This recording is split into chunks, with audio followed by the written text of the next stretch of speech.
This week's story is sponsored by Audible Kids. Please visit audiblekids.com/storynori for your free audiobook download.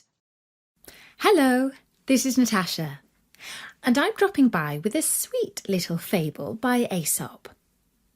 It's about two mice, one who lived in the town and the other who lived in the country. And the story is told by the country mouse. But first, I'd just like to tell you about a book of amazing audio poems that you can download from our sponsor Audible Kids. The book's called William Blake's Inn, and it's by Nancy Willard. The inn is staffed by two mighty dragons, two angels, and a rabbit. And the innkeeper is none other than William Blake, the famous poet. I think you will find these poems truly weird and wonderful, and I do hope you will enjoy them. Just go to audiblekids.com/storynori or follow the link in Storynori's sidebar. Then search for William Blake's Inn. Now, where was I? Oh yes, the story. I don't mind admitting that I'm a simple sort of mouse. I live inside a nice cosy log by the side of a field. My needs are not great. A few sunflower seeds or wheat stalks will do for a meal. For a special treat, the farmer sometimes leaves me some crumbs of bread and cheese from his lunch. When I'm thirsty, I drink from the bubbling stream, and I swear that pure cold water is the freshest, most delicious taste in the world. Finer than champagne even. And I don't just mean that as a boast or a figure of speech. I tried champagne once, so I know what I'm talking about.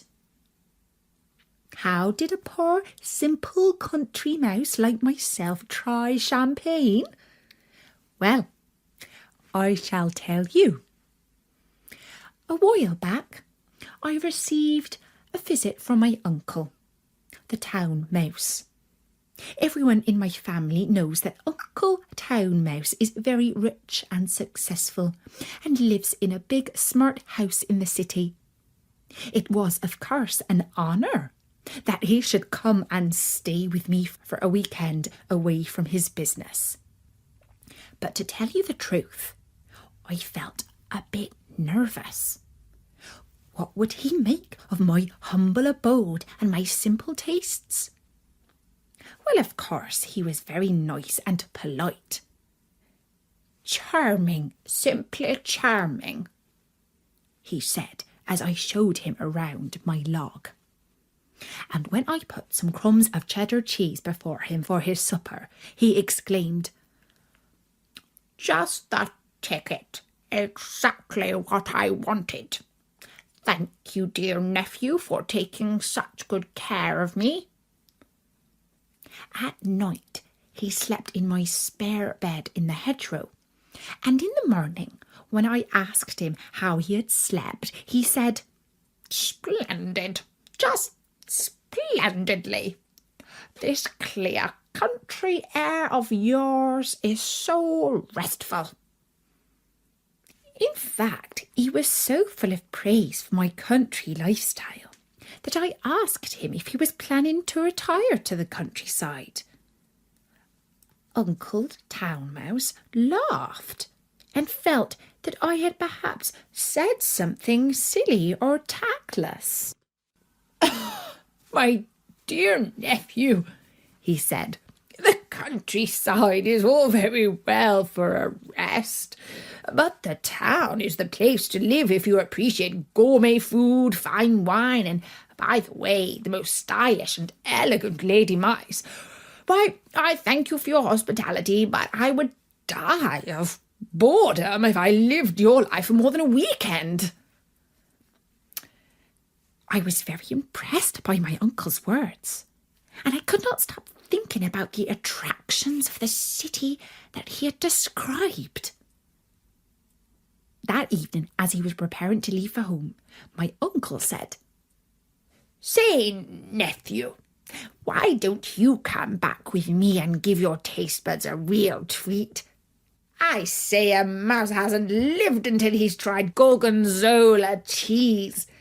And we always keep a good supply in our larder, not to mention the Ardennes pâté, avocado pears with French dressing, chicken vol au vent, mushrooms à la grecque, and grilled Mediterranean vegetables. Come, come, we'll have a feast, and afterwards we'll call on some pretty friends of mine." When he put it like that, I couldn't resist. And so that very evening, I travelled with my uncle to his house in the city. And when I first set eyes on Uncle's house, I was truly impressed. It was 4 stories high, with white stucco pillars and cast iron railings. Inside, it was not less magnificent. Crystal chandeliers sparkled all over the antique furniture and polished oak floors. Uncle took me directly to the pantry, where the remains of a magnificent banquet were laid on the table. Uncle insisted that we begin with an aperitif of champagne, and as I had never tried it before, the bubbles went straight to my head. I dived into a custard tart and came out all sticky and yellow. Uncle sat up and his nose twitched. "Oh, what a lucky mouse you are!" he exclaimed. "I can smell truffles!" And he led me to the other side of the table, where we tried some black food that he said was known to be the most delicious in the world. I didn't like to admit that it tasted a little strange to me.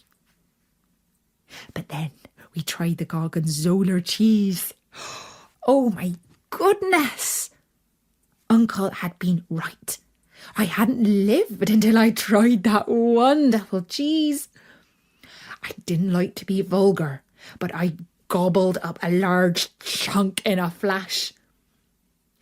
And I was still stuffing myself when I saw a shadow move in the corner. I dived for cover. It probably wasn't polite to shoot off like that in mid-mouthful, but the reflex action saved my life, for the very next moment the terrible cat pounced on where I'd been sitting and eaten my fill. Uncle and I scurried across the table, and the cat followed, smashing glasses and knocking over jugs and vases. We both jumped off the edge of the table and landed on the ground. But then the maid came in with a broom and started beating the floor, trying to squash us both. We made it to a hole in the skirting board, but only just. We were both within half an inch of being beaten to death. "Now that was a close shave," said Uncle. "Exciting, hey what?"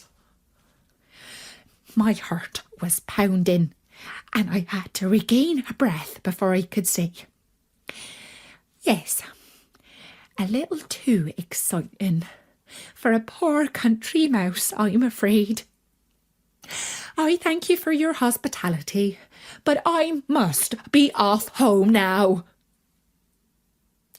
And that's the story of how I learned that other people's lives are rarely quite as attractive as they sometimes appear to be.